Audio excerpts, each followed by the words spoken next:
எல்லாத்தையும் ஒண்ணு விடாம தெள்ள தெளிவா வீடியோ எடுத்திருக்கன்னா எதுக்கு? எதுக்கு? வேற எதுக்கு? இந்த வீடியோவை வச்சு உங்களை மிரட்டுறதுக்கு தான். நீ என்ன பண்ற? என் பேத்திய அந்த சிவாவுக்கு கல்யாணம் பண்ணி வச்சிருக்க.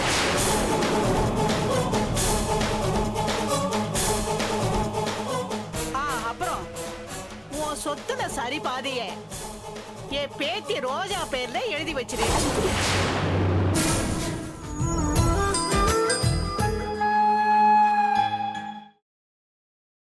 ஏன் தனக்குடி கொன்னீங்க?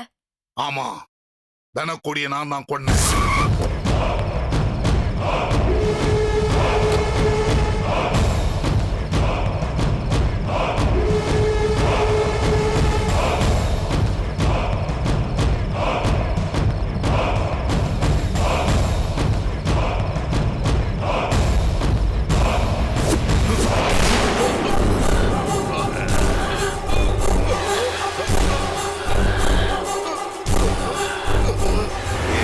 ரஞ்சனி மேல ஒரு துரும்பு பட்டால் அந்த துப்பாக்கியால சுட்டு தொலைக்கணும்னு துடிக்கிறவனா.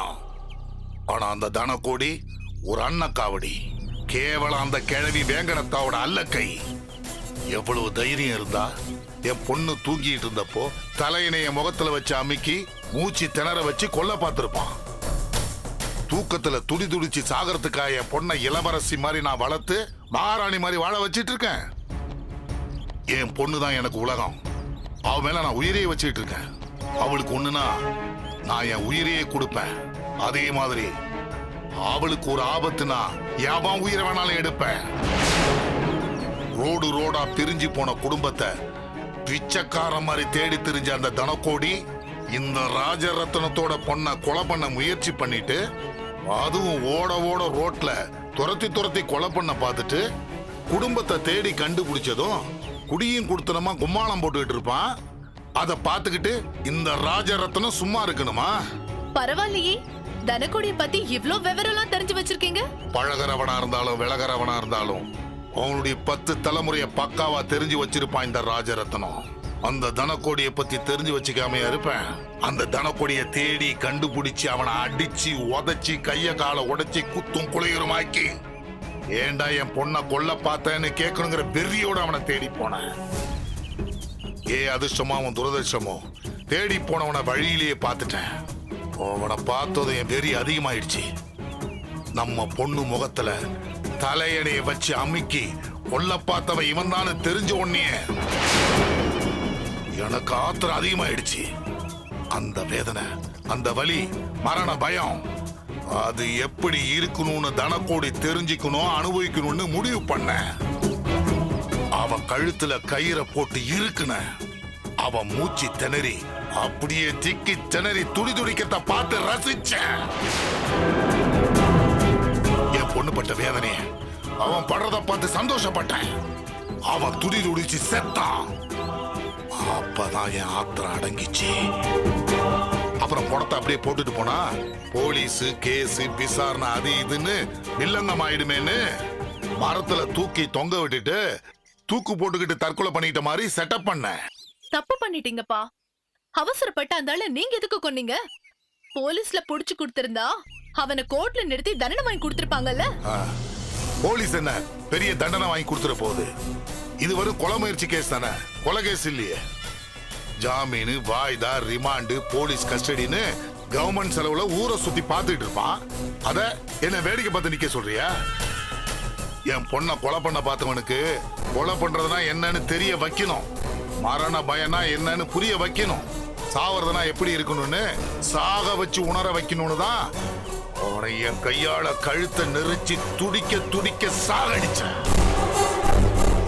ஆனா ஆத்திரத்துல ஏண்டா என் பொண்ணை கொல்ல பார்த்தான்னு கேட்க மறந்துட்டேன். அதுதான் நான் பண்ண பெரிய தப்பு.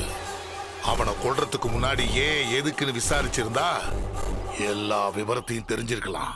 அது மிஸ் ஆயிடுச்சு. ஏமா, நான் ஏதோ ஆத்திரத்துல அந்த தனக்கொடிய பழி வாங்கணும்னு அவன் கழுத்தை நெரிச்சு கொன்னேன். ஆனா நீ எதுக்காக ராத்திரி நேரத்துல மறைஞ்சிருந்து ஒண்ணு விடாம வீடியோ எடுத்து வச்சிருக்க? உங்களை விடக்கூடாதுன்னா. என்ன விடக்கூடாதுன்னா என்னமா சொல்ற? என்ன சொல்றேன்னா, இப்ப எதுக்குமா சிரிக்கிற? நீங்க என்ன சாதாரண ஆளா? சிட்டிலேயே பெரிய பிசினஸ் மேன், தி கிரேட் ராஜரத்னம், பல கோடிகளுக்கு அதிபதி. நீங்க கொலை பண்ண இன்சிடென்ட் ராத்திரி நேரத்துல தன்னந்தனியா பயம் இல்லாம பதுங்கி பதுங்கி வந்து உங்களுக்கே தெரியாம நடந்த எல்லாத்தையும் ஒண்ணு விடாம தெள்ள தெளிவா வீடியோ எடுத்திருக்கன்னா எதுக்கு? எதுக்கு? வேற எதுக்கு? இந்த வீடியோவை வச்சு உங்களை மிரட்டுறதுக்கு தான். அப்பா, இப்பவாது ஷாக் ஆனீங்களே, இப்ப புரிஞ்சுதா எல்லாம்? ஆமா, நீ நீ யாரு? இத கேட்க இவ்வளவு நேரமா? நான் ரோஜா. வெறும் ரோஜா இல்ல, வேங்கடத்தாவோட பேத்தி ரோஜா.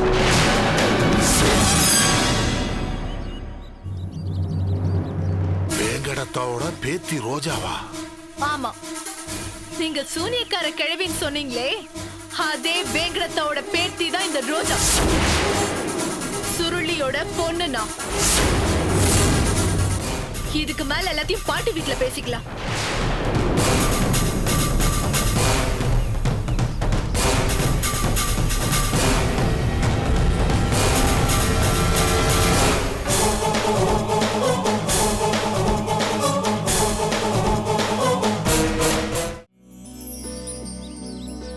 வாதவ்யா. ஹாய் வசந்த். ஹாய். சாரி, கொஞ்சம் லேட் ஆயிடுச்சு. No problem. இதுக்கு எதுக்கு சாரி சொல்லணும்? காக்க வைக்கிறது ஒரு சுகம், காத்துக்கிட்டு இருக்கிறதும் ஒரு சுகம். அதுவும் உன்ன மாதிரி அழகான பொண்ணுக்காக எவ்வளோ நேரம் வேணா காத்துக்கிட்டு இருக்கலாம். அப்புறம் சிவா எப்படி இருக்காரு? நான் சொன்ன மாதிரி அமுதா பக்கம் அவன் சாயாம இருக்கிறதுக்கு அவனை பேசி பேசி கன்ஃபியூஸ் பண்ணி வச்சிருக்கேன். அவர் அப்பா இறந்ததுல அவர் ரொம்ப அப்செட் ஆயிட்டாரு. இருக்காதா பின்ன? அவர் உயிரோடு இருக்கும்போது அவர் அவமானப்படுத்துறதே வேலையா வச்சிருந்தான். இப்போ அவர் இறந்ததுக்கு அப்புறம் அதை நினைச்சு நினைச்சு வேதனைப்படுறான். யாருக்குமே அவங்க இருக்கும் போதும் கிடைக்கும் போதும் அதோட அருமை தெரியறது இல்ல. விட்டு போயிடுச்சு, இனிமே இது கிடைக்கவே கிடைக்காதுங்கிற உண்மை தெரிய வரும்போது தான் இழப்போட வலி தெரியும். இழந்ததுக்கு அப்புறம் வலி தெரிஞ்சு என்ன பிரயோஜனம்? வலி மட்டும் தானே மிச்சம். சிவாவும் அப்படிதான். அப்பா இறந்த வலி தான் மிச்சம் அவனுக்கு. சிவா மேல இவ்ளோ பரிதாபப்படுறீங்க? பரிதாபமா? எனக்கா? அவன் நிலைமையை பத்தி சொன்னேன், அவ்வளவுதான். பரிதாபப்பட்ட இறக்கம் வரும், இறக்கம் வந்தா அக்கறை வரும், அக்கறை வந்தா அன்பு வரும், அன்பு வந்தா அவங்களுக்கு ஏதாவது நல்லது செய்யணுமேன்னு தோணும். அதனால பொதுவா நான் யார் மேலேயும் பரிதாபப்படுறதே இல்லை. நல்ல பாலிசி தான். ஆமா, நர்மதாவோட மேட்டர் எந்த அளவுக்கு போயிட்டு இருக்கு? இப்பதான் அவளுக்குள்ள பட்டாம்பூச்சி பறக்கவே ஆரம்பிச்சிருக்கு. படுத்தா தூக்கம் வர்றது இல்லையா, பசிச்சா சாப்பிடுறது இல்லையா, கண்ணை திறந்துகிட்டே கனவு காண்றாளாம். அவளுக்கு என் மேல காதல் வந்துருச்சா. இத பாருங்க, அவளுக்கு காதல் வருதோ காலிஃபிளவர் வருதோ அதெல்லாம் நமக்கு முக்கியம் இல்ல. அவ கதறி அழுதுகிட்டு நடு தெருவுல வந்து நிக்கணும், அதான் எனக்கு முக்கியம். கூடிய சீக்கிரமே ஒரு நல்ல நாளா பார்த்து அந்த காரியத்தை நடத்தி காட்டுறேன். கூடி சீக்கிரமே அந்த அமுதாவும் அவங்க அம்மாவும் தலையில அடிச்சுக்கிட்டு அழணும். அவங்க அப்பா சட்டையை கிழிச்சுக்கிட்டு தெருவுல அலையணும். அத பார்த்து நான் ரசிக்கணும். கண்டிப்பா நடக்கும். ரஞ்சினி, நீ ஆசைப்பட்டங்கிற ஒரே காரணத்துக்காக நான் இதை நடத்தி காட்டுறேன். அம்மா, ரோஜாக்கும் உனக்கு என்ன பிரச்சனை? அவ பேரு கூட என்கிட்ட சொல்லாதீங்க. அவ ஃப்ரெண்ட்ஷிப்பே வேண்டாம், நான் தூக்கி போட்டுட்டேன். ஆமா சார், ஒரு தடவை மேடமே இன்சல்ட் பண்ணிட்டா. மேடம் கிட்டே சேலஞ்ச் பண்றா. என்னது? ரஞ்சினி கிட்டே சேலஞ்ச் பண்ணாளா? என்ன சேலஞ்ச் பண்ணா? அந்த ரோஜா. ஏய், நிறுத்து. அந்த பேரை நான் சொல்ல வேண்டாங்கற. நீ அவ சேலஞ்ச் பண்ணத பத்தி பேசிட்டு இருக்கியா? Sorry madam. உனக்கு பிடிக்கலன்னா அந்த டாபிக் எடுக்க வேணாம். இப்போதைக்கு எனக்கு நர்மதா விஷயம் தான் முக்கியம். கவலையே படாத, என்னுடைய அடுத்த மூவ் அதான். அதத்தான் நானும் கேக்குறேன். எப்படி? அவளை என் வலையில நான் விழ வச்சுட்டேன். நல்ல நாளா பார்த்து நம்ம காரியத்தை நாம சாதிச்சுக்கலாம். பேச்செல்லாம் நல்லதா இருக்கு, ஆனா செயல்ல இருக்கணுமே. அனுபவிக்க ஆசைப்படுற ஆம்பளைக்கு பேச்சுதான் முக்கியம். நீ ஆசைப்பட்ட மாதிரியே அந்த நர்மதாவுடைய லைஃபை கெடுத்து அவளை நடுத்தெருவுக்கு கொண்டு வர வேண்டியது என் பொறுப்பு. கூடிய சீக்கிரமே அது நடக்குமா? நிச்சயமா நடக்கும். நான் வரேன். பை.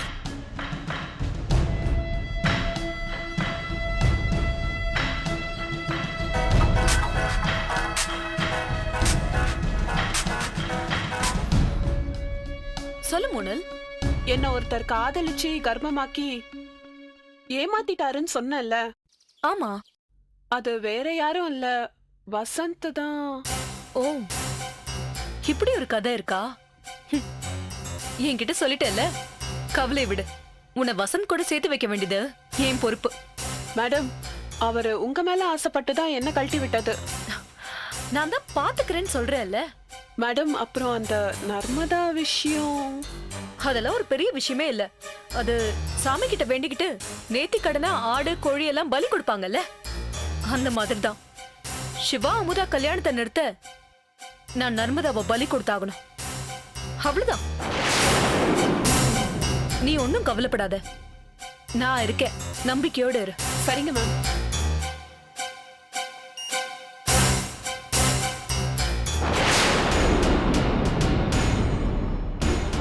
வா ரத்னம் வா.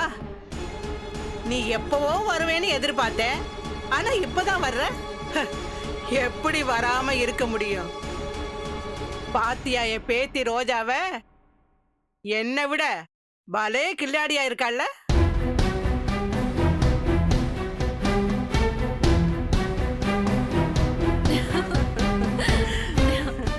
ரெண்டு பேரும் திட்டம் போட்டு தானே என்ன ஏமாத்திருக்கீங்க. அதுல என்ன சந்தேகம் ராஜரத்னம்? என் பேத்தி எல்லாத்தையும் விளக்கமா சொல்லிருப்பாளே. ஏன் இப்படி கூட இருந்து குழி பறிக்கிற மாதிரி சதி பண்ணீங்க? எதுக்கு இப்படி ஆத்திரப்படுற? ஆத்திரப்பட்டு என்ன பண்ண போற? உன் ஆத்திரமும் கோபமும் எங்களை ஒன்னும் பண்ணாது. தேவையில்லாம கோவப்பட்டா பிபி எகிரும், சுகர் தாறுமாறு ஆயிடும், கொலஸ்ட்ரால் கூடும். இதெல்லாம் தேவையா? கூலா இருங்க. என்ன அட்வைஸ் பண்றியா? ஐயோ, அட்வைஸ் எல்லாம் பண்ணல, உங்களை வார்ன் பண்றேன். எதுக்காக அந்த தனக்கொடியை வச்சு என் பொண்ணை கொல்ல பாத்தீங்க? எங்களை கேட்டா எங்களுக்கு என்னப்பா தெரியும்? நீ இந்த கேள்வியை அந்த தனக்கோடிட்ட எல்லாம் கேட்டிருக்கணும். என்ன பாட்டி, தனக்கோடியை தான் ஒரு கோடியில கொண்டு போய் கொல்லி வச்சிட்டாங்களே, எரிஞ்சு போன ஆளா எழுந்து வந்து பேச போறாரு? அந்த தைரியத்துல தானே பாட்டியை பத்தி ஆடுறீங்க. ஆஹா, நாங்க எதுக்கு ஆடணும்? எங்களுக்கு ஆடி பழக்கம் இல்ல, ஆட்டி வச்சுதான் பழக்கம். சிறுத்தை சிக்கிடுச்சுன்னு நரி நையாண்டி பண்ண கதையா இருக்குல்ல. என்ன பண்றது ரத்னம்? எதுக்கும் இருக்கட்டுமேன்னு விரிச்சு வச்ச வலையில எதுவுமே விழுகலன்னு ஏங்கிக்கிட்டு இருந்தப்ப அதிர்ஷ்டவசமா யானை வந்து விழுகிற மாதிரி நீ வந்து விழுந்துட்ட. யானை வளையல எல்லாம் சிக்காது. இந்த யானை சிக்கிருச்சே. யானை நினைச்சா வளைய மட்டும் இல்ல, வளைய விரிச்சவங்களையும் சின்ன பின்னமாகிடும். வலையில சிக்கின யானை எப்பேற்பட்ட கொம்பன்னு எனக்கும் தெரியும். ஆனா அந்த யானை எந்த அங்குசத்துக்கு அடங்குமோ அந்த அங்குசம் இப்ப என் கையில இருக்கு. வலையில சிக்கின யானை எப்பேற்பட்ட கொம்பன்னு எனக்கும் தெரியும். ஆனா அந்த யானை எந்த அங்குசத்துக்கு அடங்குமோ அந்த அங்குசம் இப்ப என் கையில இருக்கு. என்ன ரத்னம், எல்லாத்துக்கும் பதில் சொல்லுவ, இதுக்கு ஒரு பதிலையும் காணுமே. எதிரிங்க எத்தனை கேள்வி கேட்டாலும் நான் பதில் சொல்லுவேன். துரோகி கேட்கிற கேள்விக்கு நான் பதில் சொல்ல மாட்டேன். நான் துரோகிதான் இல்லையேன்னு சொல்லலையே. வேவு பார்க்க வந்த இடத்துல வெளிப்படையா இருக்க முடியுமா? இல்ல உழவு பார்க்க வந்த இடத்துல உண்மையை தான் சொல்ல முடியுமா? சொல்லு ரத்னம். அதுக்குன்னு ஒரு தர்மம் இருந்தாலும் ஜெயிக்கிறதா சத்திரிய தர்மம். உனக்கு தெரியாதா? ஏ பேத்தி எப்படிப்பட்டவனு பாத்தியா? மலையவே மண்ணுல சாச்சிட்டா. உன் பொண்ணு மேல நீ வச்சிருக்கிற பாசமே உனக்கு எமனா வந்துருச்சு பாத்தியா? என் பொண்ணு மேல நான் வச்ச பாசம் எனக்கு எமனா வந்து நின்னாலும் சரி, எவனா வந்து நின்னாலும் சரி, அதை எப்படி சமாளிக்கிறதுன்னு எனக்கு தெரியும். இந்த வீரன் தான் உன்கிட்ட எனக்கு ரொம்ப பிடிச்சது. உன் பொண்ணு மேல நீ எவ்வளவு பாசம் வச்சிருக்கியோ அதே மாதிரி தாப்பா என் பேத்தி மேல நான் பாசம் வச்சிருக்கேன். நீ எப்படி உன் பொண்ணு ஆஹா ஓஹோன்னு வாழணும்னு ஆசைப்படுறியோ அதே மாதிரி தான் என் பேத்தியும் ஆஹா ஓஹோன்னு வாழணும்னு ஆசைப்படுறேன். அது தப்பா? சொல்லு. ஆசைப்படுறது அவங்கவுங்க சொந்த விஷயம், அதையே நான் தப்பு சொல்லணும்? இதான் இந்த நேர்மை தான் எனக்கு ரொம்பவும் பிடிச்சிருக்கு. நீ நல்லவன் தான் ராஜரத்னம், அது எனக்கு நல்லாவே தெரியும். நீ கேக்குறப்பெல்லாம் ஏன் என்னன்னு கேட்காம கேட்ட பணத்தை அள்ளி அள்ளி கொடுத்தன. அந்த நன்றிக்கு என்ன நல்லவனு ஒத்துக்கிறிய? உனக்கு கூட நன்றி இருக்கா? நன்றி நிறைய இருந்ததுனாலதான் உன்னை கூப்பிட்டு வச்சு பேசிட்டு இருக்கேன். கேட்கும் போதெல்லாம் ஏன் எதுக்குன்னு கேட்காம பணத்தை வாரி கொடுத்தேன்னு சொல்ற. எனக்கும் அப்பப்ப கேட்டு அழுத்து போச்சுப்பா.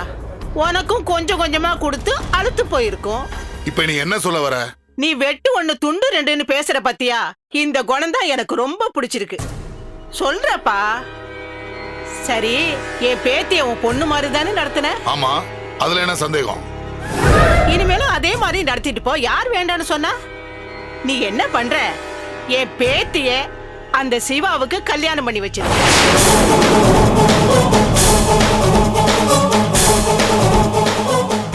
அப்புறம் உன் சொத்துல சரி பாதிய என் பேத்தி ரோஜா பேர்ல எழுதி வச்சிரு.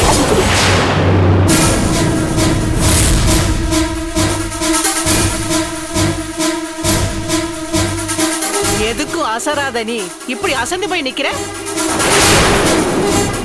இத்தனை வருஷமா உன்னை பாக்குற, ஆனா இப்பதான் உன் முகத்துல இப்படி ஒரு கலவரத்தை பாக்குறேன். ஏன் இப்படி நில குலைஞ்சு போய் நிக்கிற?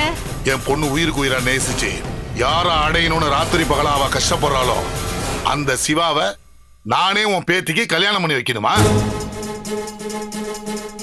ஒரு தனி மனுஷனா கஷ்டப்பட்டு ரோட்ல நின்னு போராடி காரு, பங்களா, ஃபேக்டரி, பிசினஸ், எஸ்டேட், ஷேர் மார்க்கெட்னு கோடிக்கணக்கான ரூபாய் மதிப்புள்ள ஒரு சாம்ராஜ்யத்தை ஏற்படுத்தி வச்சிருக்கேன். அதுல பாதிய உன் பேத்திக்கு நான் எழுதி வைக்கணுமா? இது உனக்கு அநியாயமா தெரியல? அராஜகமா தெரியல? நீ கல்யாணம் பண்ணி வைனா பண்ணி வைக்கிறதுக்கும் என் சொத்துல பாதி எழுதி வைனா எழுதி வைக்கிறதுக்கும் இந்த ராஜரத்னம் ஒண்ணு இழிச்சவாயம் இல்ல. நீ ஆசைப்படுறதுக்கு ஒரு அளவு இல்ல? ஆசைக்கு அளவு எது ரத்னம்? யாராவது அளவா ஆசைப்பட்டு நீ பார்த்திருக்கியா? அளவா ஆசைப்ப தேவை, தேவைக்கும் ஆசைக்கும் உனக்கு வித்தியாசம் தெரியலையா? நீ நினைக்கிற மாதிரி எல்லாம் சிவாவா ரோஜாவுக்கு விட்டு தர முடியாது. என் சொத்து மதிப்பு எவ்வளவுன்னு தெரியுமா உனக்கு? அதுல பாதியில தர முடியாது. நான் கொடுக்கறத வாங்கிக்கிட்டு ஒழுங்கு மரியாதையா ஒதுங்கிடுங்க. சார், எங்களுக்கு பிச்சை போட இடத்துல நீங்களும் இல்ல, உங்ககிட்ட பிச்சை கேட்கிற நிலைமையில நாங்களும் இல்ல. இவ சொல்ற மாதிரி நாங்க கேக்குறது பிச்சை இல்ல, வேலை. விலைய விலை வச்சு வாங்குறவன் தான் தீர்மானிக்க முடியும். இருந்தாலும் இத நான் ஒத்துக்க முடியாது. என்ன பண்றது ரத்னம்? நீ தப்புக்கு மேல தப்பா பண்ற. தப்பு பண்ண மீட்டர் ஓடும்ல. நான் தான் கிழவி, எனக்கு எந்த யோசனையும் வரல. ஆனா என் பேத்தி படிச்சவ, 4 விஷயம் தெரிஞ்சவ. அதான் நீ பண்ண கொலைய வீடியோ படமா எடுத்து வச்சிருக்கா. இவ விஞ்ஞானம் தெரிஞ்சவ, அதான் விளையாடிட்டா. இவ விளையாட்டு உனக்கு வினையாயிடுச்சு. வினையாகாம இருக்கணும்னா வேலை கொடுத்துதான் ஆகணும். இதப்பா ரத்னம், என்னை பத்தி உனக்கு நல்லாவே தெரியும். நான் கேட்டா கேட்டதுதான். இறங்கி வந்து எனக்கு பழக்கமே இல்லை. மறுபடியும் சொல்றேன், அந்த சிவா என் பேத்தி கழுத்துல தாலிய கட்டணும். அதே மாதிரி ஓ சொத்துல பாதிய என் பேத்தி பேர்ல எழுதி வைக்கணும்.